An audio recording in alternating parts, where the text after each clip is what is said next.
There's only one undefeated men's basketball team left in the triangle, and I'll give you a hint. They don't wear blue.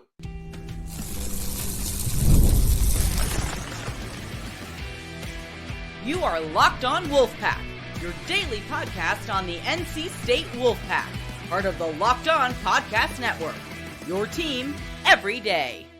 What's up, Wolfpack Nation? It's time to get locked in with Locked On. Thanks for making Locked On Wolfpack your first listen each and every day. We are free and available wherever you get your podcast and on YouTube, part of the Locked On Podcast Network, your team every day. Today's episode is brought to you by Gametime. Download the Gametime app, create an account, and use code LOCKEDONCollege for $20 off your first purchase. As always, terms apply. Happy Thursday to all. As always, I'm Grayson Boone, joined by former Wolfpack defensive tackle Kenton Gibbs. Kenton, we're going to get into some round ball roundup here. It's been a couple days. Stayed undefeated. They knocked off Chanticleers by 12 points, 82-70. We'll do a recap of this game before we do a general recap of what we've seen so far, because the schedule is going to start to heat up for the Wolfpack very quickly. So as I said, NC State wins over Coastal Carolina 82-70 Wednesday night. It was a okay performance, I guess you could say. I mean, you win by double digits. The spread coming into this game was 17.5, so not covering, but it was close. You had several good performances in this game. I thought Jaden Taylor had a nice game. I thought Dontrez Styles has a nice game, and he shows you so much more room for improvement. I'll get into more of that in just a second here. But Kenton, what were your overall takeaways from knocking off the Chants by 12? You know, there were some really good moments. There were some really bad moments. There's some things that you look at and you say, hey, you need to get cleaned up and all that. But honestly, I'm ready for the Wolfpack to start playing some big-time basketball. Win, lose, draw, get blown out, blow some teams out, whatever it's going to be, I'm ready for it to happen, because this kind of feels like that period in football where you're playing the Island of Misfit Toys, state, university, community college, where it's like, oh, we're going to win this game by 60, but we could still be a terrible team. And not saying that this team is that. Not saying that this team is that at all.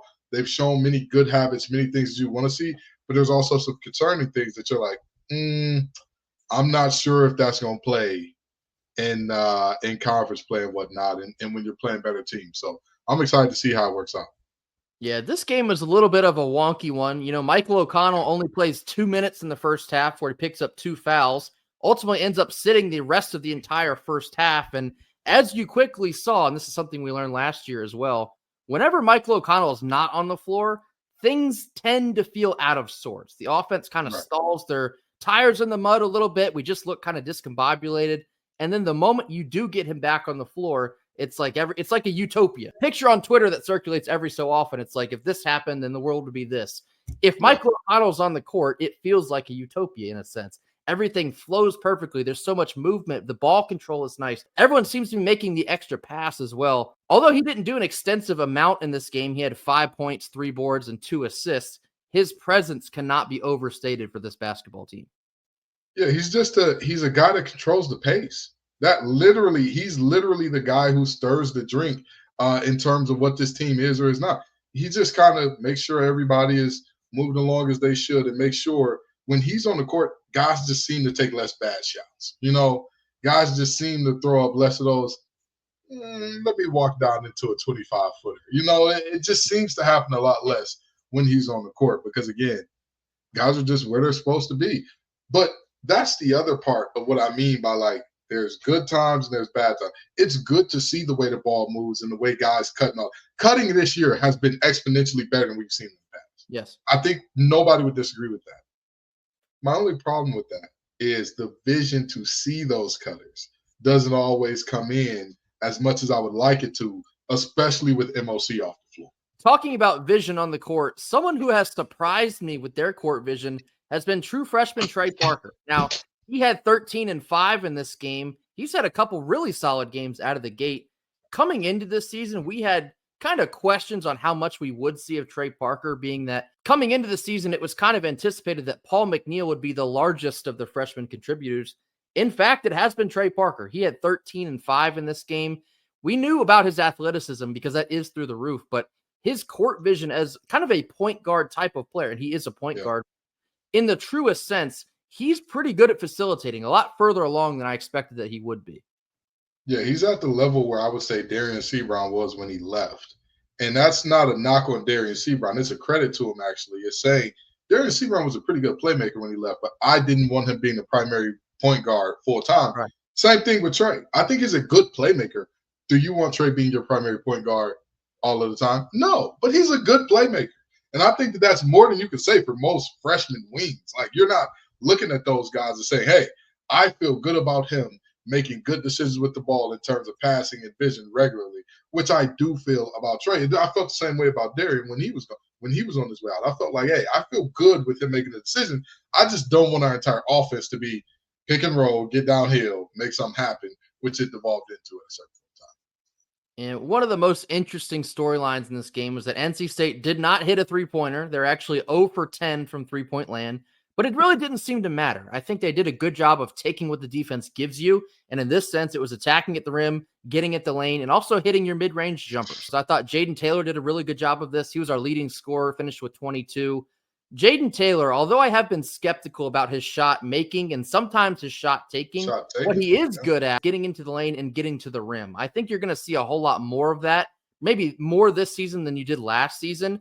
I think for his shot taking, he seems to be better off when the shot is set up for him. Like you have Michael O'Connell hit him in the corner or whoever else set him up for a shot. I don't think he's good at hunting and creating his own shots from the perimeter, so to speak. But when he gets into the lane and he gets to the rim, he makes things happen. He got to the free throw line a couple times. He was perfect at the line, 6 for 6.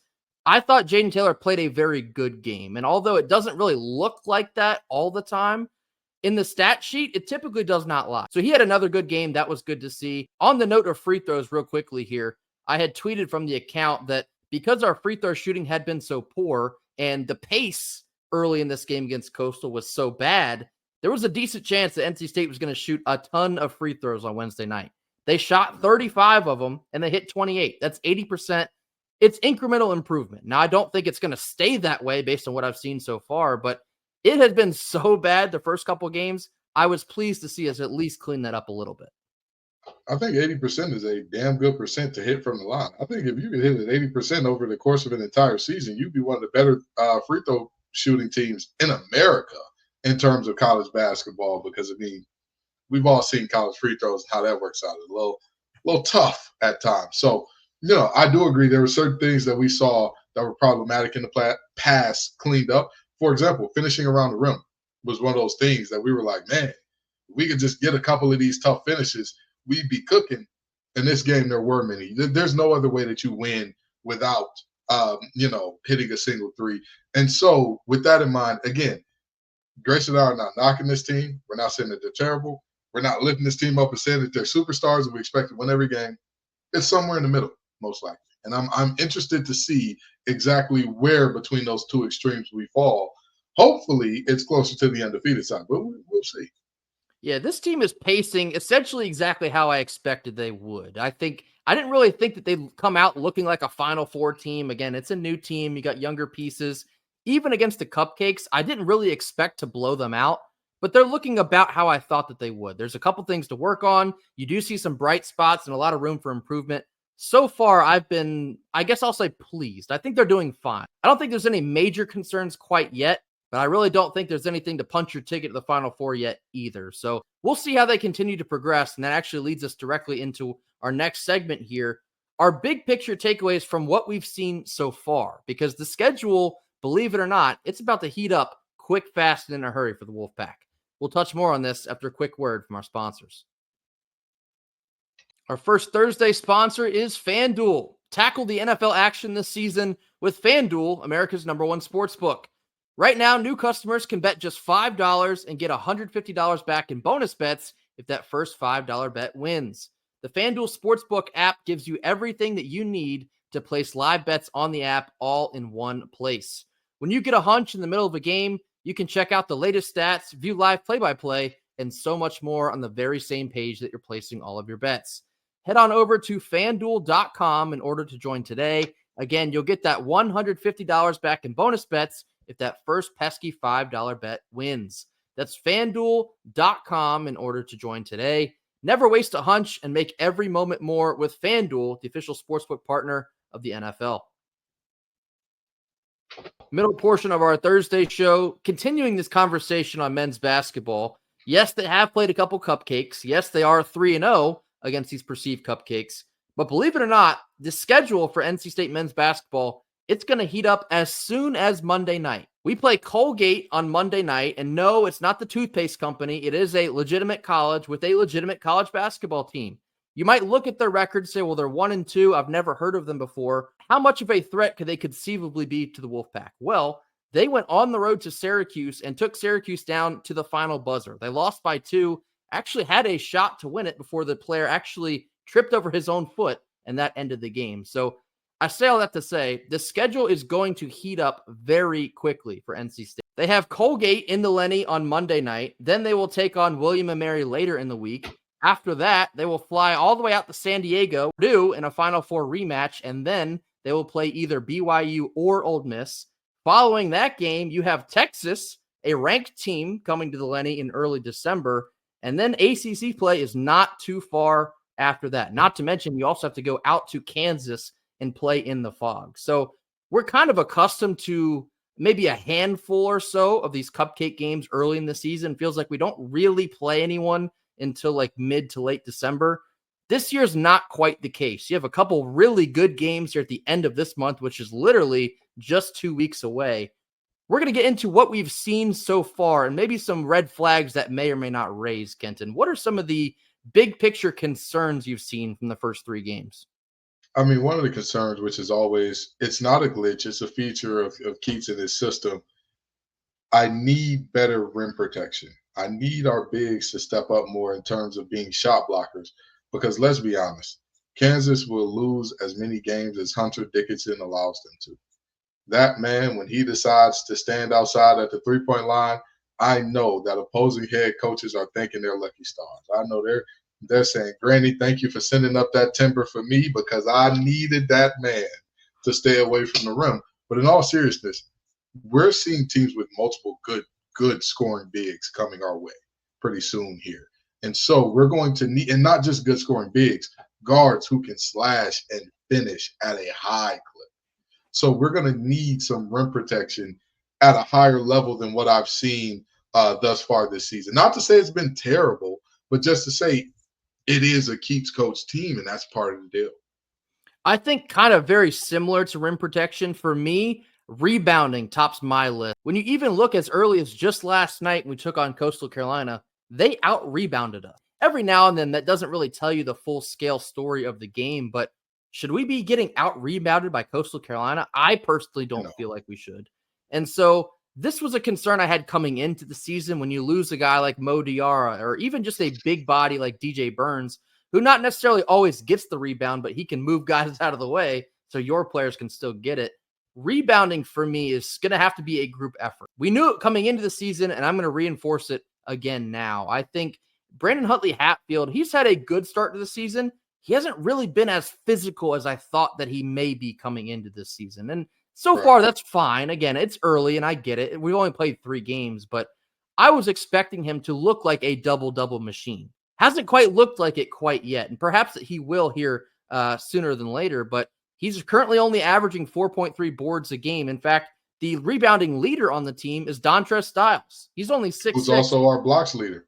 Yes, he's only 6'6", and he's playing a stretch 4 position. That would tell me that it will be all hands on deck in the rebounding battle every single game. And this is a team you can't afford. Well, this is probably true about any team ever. You can't afford to give repeated second, third, fourth chances to any of these teams, Cupcakes or Kansas. It doesn't matter. So rebounding has got to get a whole lot more aggressive for me, especially when you're getting into tougher competition. You will get no disagreement from me there. I 1,000% am on the same boat as you. There has to be a ramped up and renewed effort in those categories, because here's the deal. If you are not elite in those categories, you have to be a menace. I mean, multiple guys generating steal after steal after steal in terms of not being able to do that, which you have been able to do so far. You know what I mean? 10 steals a game, it's pretty good. It's pretty good. We can see more. We can see more feasibly, but that's pretty good for where we're at right now. And, you know, again, if you're going to play this style where you're going to sacrifice that, To me, is you give something to get something, right? When you give up that type of size, you can also go 0-10 from three. Like those two things can't. You give up that type of size, you can't be shooting 40, 50% from the free throw line. You can't be small and bad at shooting free throw. Pick a struggle, baby. Pick a struggle. No, I think that is a perfect way to phrase exactly what I was about to talk about. If you are going to give up boards and you are going to give up size, you got to find a way to be near elite in something else. And especially on the topic of three-point shooting, in this game, you shoot 0 for 10. That's not such a huge concern for me because I think, again, they were taking what Coastal gave them, which is a lot at the rim and in the mid-range, which they took advantage of, and that's fine. But this team as a whole is still only shooting 28.6% from three on the season. And this is another one of our concerns before the season tipped off is who will be the guy you go to when you need a bucket from deep. Yeah. That has not really been established quite yet. And I had offered up that maybe Dontrez Styles would be that guy. He seems to have a lot more importance down low or in the paint. So if he can't be that guy, who can step up to be that guy? I know Jaden Taylor is shooting like he wants to be the guy. If he turns out to be that guy, I'll never say another word about him again, but I don't think he's quite there. And Michael O'Connell, I think, is a more confident shooter, so perhaps he could give you a lot more this year than last. But who your shooters are going to be, that is a massive question on this team. I saw a couple people talk about this last night. Paul McNeil, just a true freshman, hasn't received a lot of minutes. In fact, he's been looking like the last guy off of the bench.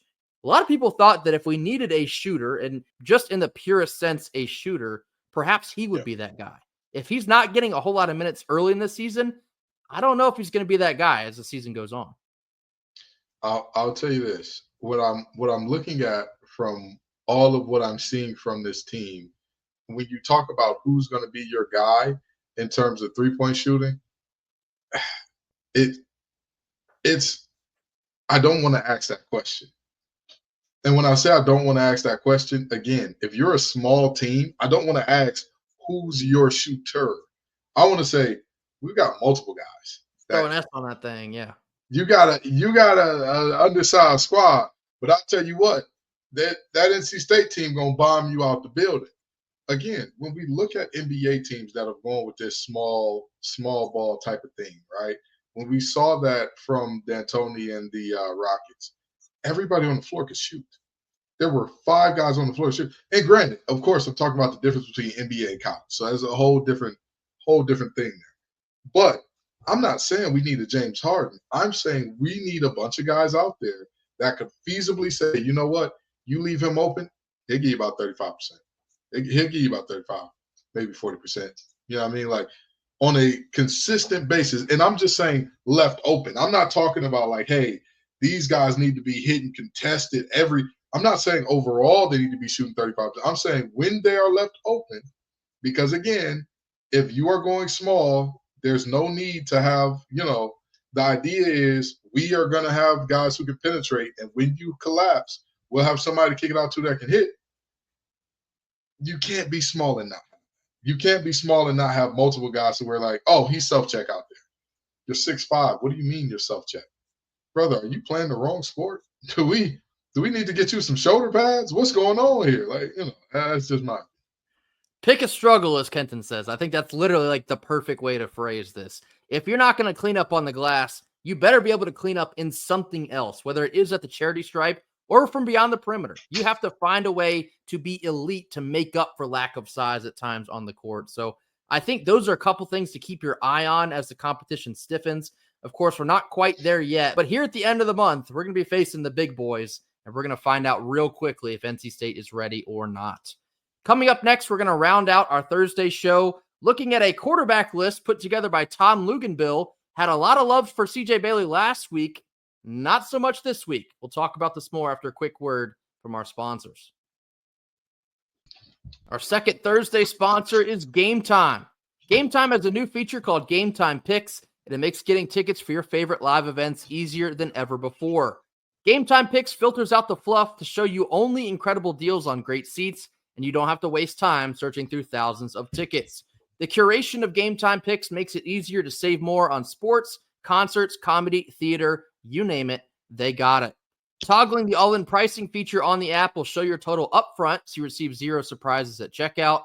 And as always, you get that panoramic view of your seat in the app before you buy, so you know exactly what to expect upon arrival. Take the guesswork out of buying tickets with Gametime Picks. Download the Gametime app, create an account, and use code LOCKEDONCollege for $20 off your first purchase. Terms apply, and again, create an account and use redeem code LOCKEDONCollege. That's LOCKEDONCOLLEGE, Locked On College, for $20 off. Download Gametime today. What time is it? You already know. It's game time. Last couple minutes here on Thursday, talking about some ACC quarterback play. Now, this is a list put together by Tom Luginbill. He's a recruiting and college football analyst for ESPN. He puts together a weekly top 8 quarterbacks in the ACC each week. Last week, I believe we even touched on this in a whole lot of nothing, whole lot of something. He had CJ Bailey listed at 4, a very impressive mark for a true freshman. This week, after struggling a bit with Duke, CJ Bailey has dropped out of this list altogether. I'll now pull this list up so you can take a look at it yourself. And for those listening, I'll read the list off to you. Number 1, no surprises here. It's Miami's Cam Ward. Number 2, Kevin Jennings of SMU. Number 3, Tyler Schuff of Louisville. Number 4, Francisco Mendoza of Cal. Number 5, Kyle McCord of Syracuse. Number 6, it's Clemson's Cade Klubnik. Number 7, Haynes King, fresh off a big win over Miami. And number 8, it is Jacoby Criswell of the Dirty Foot Club. Kenton, are you shocked or even maybe just a little bit surprised to see CJ Bailey fall off of this list entirely? Hypothetically, go with me here. Go with me. Just follow me, okay? What if I told you that one of the quarterbacks on this list only passed for 30 yards last week? For 30? Would you believe me? Oh, well, I know who it is. What if I told you that one of the quarterbacks on this list had to have a true freshman come in whenever his team needed to throw the ball? Would you believe me, Grayson? That's a tough look. You sure you would believe me, Grayson? You'll take that deal? Sure.